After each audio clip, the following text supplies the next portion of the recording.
Wir hatten ja darüber gesprochen, beziehungsweise hatte ich ja die Idee gehabt, mal Lovecraft im Stream vorzulesen. Da haben wir ja festgestellt, auf Deutsch geht es nicht, weil die deutschen Sachen sind ja alle Copyright geschützt, aber alle englischen Texte von Lovecraft sind halt gemeinfrei. Deshalb habe ich gedacht, okay, dann probieren wir es doch einfach mal aus. Ich würde gerne ein Leseprojekt machen, so hier im Stream, weil die Lovecraft-Geschichten sind ja auch nicht so super lang. Manche sind richtig lang. Würde mich jetzt hier aber erstmal auf die kurzen konzentrieren und gucken, ob das überhaupt funktioniert, was ich da so vorhabe. Und würde jetzt einfach mal am Ende von einem Stream, meistens dienstags, vielleicht einfach mal eine Lovecraft-Geschichte vorlesen. In dem Fall dann auf Englisch. Ich sage gleich vorneweg, diese Texte, ich habe das ja schon mal gesagt, die sind halt sehr poetisch. Ich werde mir Mühe geben, es gut vorzulesen, langsam zu lesen. Ist auch eine kleine Übung für mich. Vielleicht sagt es euch ja zu und wir gucken einfach mal, wie das klappt. Und würde euch dann quasi so mit einer Art Gute-Nacht-Geschichte in den Abend entlassen. Und da haben wir eine Abstimmung drüber gemacht im Discord und es waren ja Leute dafür, dass wir das machen. Deshalb machen wir das jetzt einfach auch. Und vielleicht wird ja so ein kleiner Podcast da draus, den Leute sich gerne anhören. Vielleicht denken sich auch alle, boah, dem seine Stimme und der kann gar nicht vorlesen. Vielleicht findet es ja Anklang. Und wir beginnen heute Abend mit einer deshalb kürzeren Geschichte von Lovecraft, die 1920 geschrieben wurde und veröffentlicht wurde. Deren Titel ist Celephais. Und damit fangen wir jetzt an.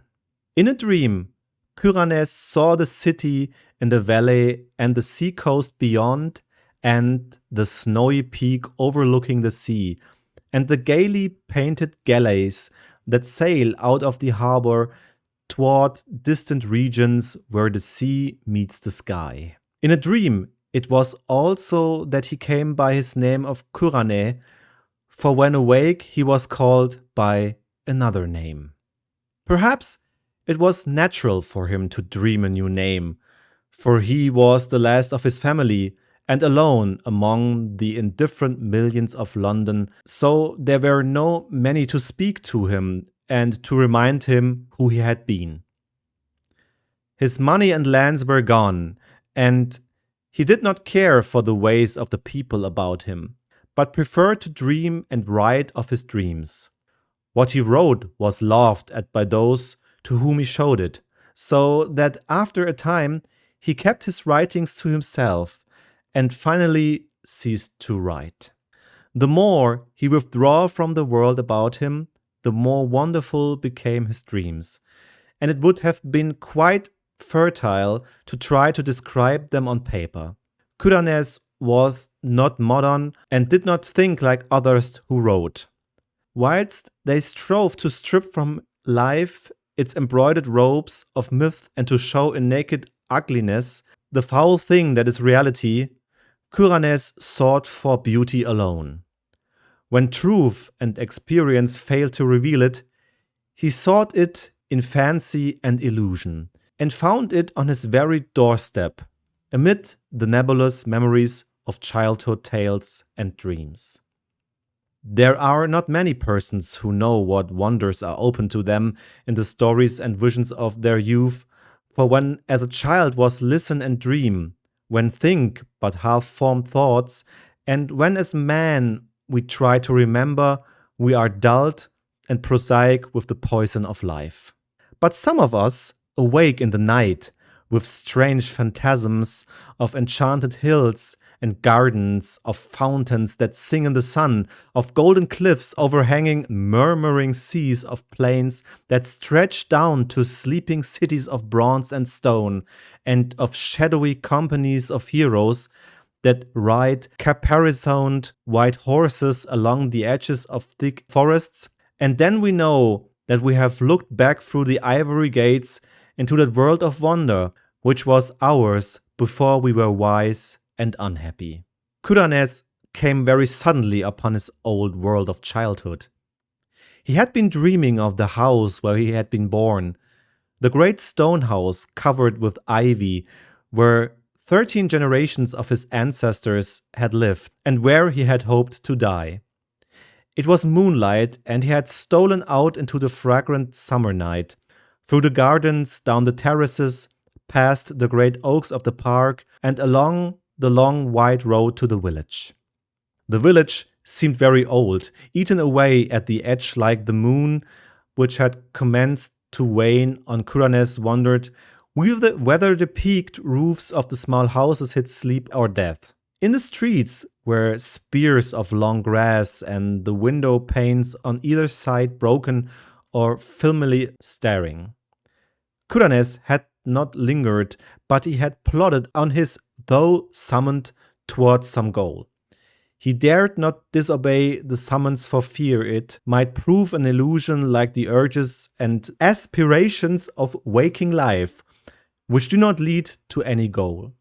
Then he had been drawn down a lane that led off from the village street toward the Channel Cliffs, and had come to the end of things, to precipice and the abyss where all the village and all the world fell abruptly into the unechoing emptiness of infinity, and where even the sky ahead was empty and unlit by the crumbling moon and appearing stars. Faith had urged him on over the precipice and into the gulf where he had floated down past dark, shapeless, undreamed dreams, faintly glowing spheres that might have been partly dreamed dreams, and laughing, winged things that seemed to mock the dreamers of the worlds. Then a rift seemed to open in the darkness before him, and he saw the city of the valley, glistening radiantly far, far below, with a background of sea and sky, and snow-capped mountain near the shore.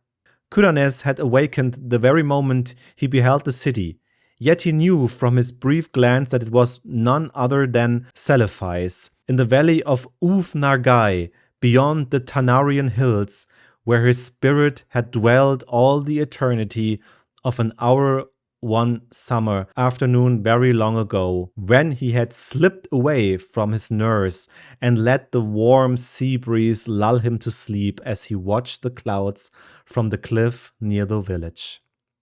He had protested then, when they had found him, waked him, and carried him home, for just as he was aroused, he had been about to sail in a golden galley for those alluring regions where the sea meets the sky. And now he was equally resentful of awakening, for he had found his fabulous city after 40 weary years. But 3 nights afterward, Kuranes came again to Celephais. As before, he dreamed first of the village that was asleep or dead, and of the abyss down which one must float silently. Then the rift appeared again, and he beheld the glittering minarets of the city, and saw the graceful galleys riding at the anchor in the blue harbor, and watched the ginkgo trees of Mount Aran swaying in the sea breeze. But this time he was not snatched away, and like a winged being settled gradually over a grassy hillside till finally his feet rested gently on the turf. He had indeed come back to the valley of Nargai and the splendid city of Celephais. Down the hill amid scented grasses and brilliant flowers walked Kuranes over the bubbling Naraksa on the small wooden bridge where he had carved his name so many years ago, and through the whispering grove to the great stone bridge by the city gate. All was as of gold, nor were the marble walls discolored, nor the polished bronze statues upon them tarnished. And Kuranes saw that he need to tremble lest the things he knew be vanished, for even the sentries on the ramparts were the same, and still as young as he remembered them. When he entered the city, past the bronze gates and over the onyx pavements, the merchants and the camel drivers greeted him as if he had never been away, and it was the same at the turquoise temple of Nat Norhath, where the orchid-wreathed priests told him that there is no time in Nargai, but only perpetual youth. Then Kuranes walked through the streets of pillars to the seaward wall, where gathered the traders and sailors and strange men from the regions where the sea meets the sky. There he stayed long, gazing out over the bright harbor where the ripples sparkled beneath an unknown sun, and where rode lightly the galleys from far places over the water. and he gazed also upon Mount Aran, rising regally from the shore, its lower slopes green with swaying trees and its white summit touching the sky. More than ever, Kuranes wished to sail in a galley to the far places of which he had heard so many strange tales, and he sought again the captain who had agreed to carry him so long ago. He found the man, Athib, sitting on the same chest of spice he had sat upon before, and Athib seemed not to realize that any time had passed. Then the two rowed to a galley in the harbor, and giving others to the oarmen commenced to sail out into the billowy Ceranian sea that leads to the sky. For several days they glided undilatingly over the water, till finally they came to the horizon where the sea meets the sky. Here the galley paused not at all, but floated easily in the blue of the sky among fleecy clouds tinted with rose. And far beneath the keel Kuranes could see strange lands and rivers and cities of surpassing beauty, spread indolently in the sunshine, which seemed never to lessen or disappear. At length Athib told him that the journey was near its end, and that they would soon enter the harbor of Cianian, the pink marble city of the clouds, which is built on the ethereal coast where the west wind flows into the sky. But as the highest of the city's carven towers came into the sight, there was a sound somewhere in space, and Kuranes awakened in his London garret. For many months after that, Kuranes saw the marvelous city of Celephais and its skybound galleys in vain, and though his dreams carried him to many gorgeous and unheard of places, no one who he met could tell him how to find Ufnagai beyond the Tanarian hills. One night he went flying over dark mountains, where there were faint lone campfires at great distances apart, and strange shaggy herds with tickling bells on the ladders, and in the wildest part of this hilly country, so remote that few men could ever have seen it, he found a hideously ancient wall of causeway of stone, zigzagging along the ridges and valleys, too gigantic ever to have risen by human hands, and of such of a length that neither end of it could be seen.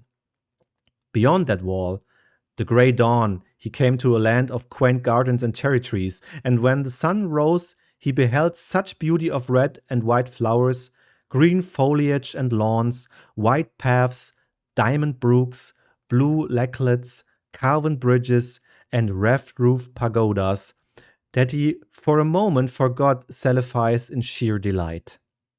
But he remembered it again when he walked down a white path toward a red-roofed pagoda, and would have questioned the people of this land about it, had he not found that there were no people there, but only birds and bees and butterflies.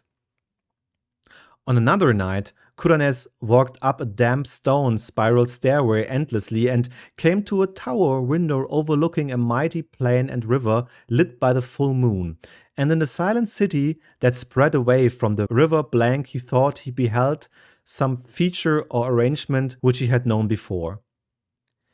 He would have descended and asked the way of to Ufnagai, had not a fearsome aurora sputtered up from some remote place beyond the horizon, showing the ruin and antiquity of the city, and the stagnation of the reedy river, and the death lying upon the land, as it had lain since King Kynaratholis came home from his conquerors to find the vengeance of gods.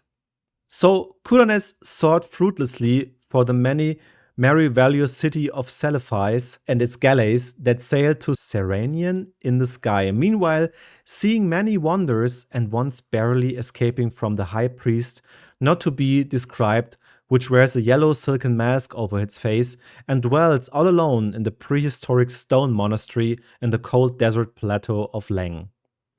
In time, he grows so impatient of the bleak intervals of day that he began buying drugs in order to increase his periods of sleep. Hashish helped a great deal, and once sent him to a part of a space wherefrom does not exist, but where glowing gases study the secrets of existence. And a violet-colored gas told him that this part of space was outside what he had called infinity. The gas had no heard of planets and organisms before, but identified Kuranes merely as one from the infinity where matter, energy, and gravitation exists. Kuranes was now very anxious to return to minaret-studded Celephais and increased his doses of drugs, but eventually he had no more money left and could buy no drugs. Then, one summer day, he was turned out of his garret and wandered aimlessly through the streets, drifting over a bridge to a place where the houses grew thinner and thinner. And it was there that fulfillment came, and he met the cortege of knights come from Celephais to bear him thither forever. Handsome knights they were, astride roan horses, and clad in shining armor with tabards of cloth of gold, curiously emblazoned. So numerous were they that Kuranes almost mistook them for an army, but they were sent in his honor, since it was he who created Ufnagai in his dreams, on which account he was now to be appointed its chief god forevermore. Then they gave Kuranes a horse and placed him at the head of the cavalcade, and all rode majestically through the downs of Surrey and onward toward the region where Kuranes and his ancestors were born. It was very strange, but as the riders went on, they seemed to gallop back through time, for whenever they passed through a village in the twilight, they saw only such houses and villagers as Chaucer or man before him might have seen, and sometimes they saw knights on horseback with small companies of retainers. When it grew dark, they traveled more swiftly, till soon they were finally flying uncannily as if in the air. In the dim dawn, they came upon the village which Kuranes had seen alive in his childhood and asleep or dead in his dreams. It was alive now, and early villagers courtesied as the horsemen clattered down the street and turned off into the lane that ends in the abyss of dreams. Kuranes had previously entered the abyss only at night and wondered what it would look like by day. So he watched anxiously as the column approached its brink. Just as they galloped up the rising ground to the precipice, a golden glare came somewhere out of the west and hid all the landscape in effulgent draperies. The abyss was a seething chaos of roseate and cerulean splendor, and invisible voices sang exultantly as the nightly entourage plunged over the edge and floated gracefully down past glittering clouds and silvery coruscations. Endlessly down the horsemen floated, their chargers pawing the ether as if galloping over golden sands, and then the luminous vapors spread apart to reveal a greater brightness. The brightness of the city Celephais, and the sea coast beyond, and the snowy peak overlooking the sea, and the gaily painted galleys that sail out of the harbor toward distant regions where the sea meets the sky. And Kuranes reigned thereafter over Ufnagai and all the neighboring regions of Dream, and held his court alternately in Celephais and in the cloud-fashioned Serenian. He reigns there till and will reign happily forever, though below the cliffs at Innsmouth the channel tides played mockingly with the body of a tramp who had stumbled through the half-deserted village at dawn, played mockingly and cast it upon the rocks by ivy-covered Trevor Towers, where a notably fat and especially offensive millionaire brewer enjoys the purchased atmosphere of extinct nobility. The end.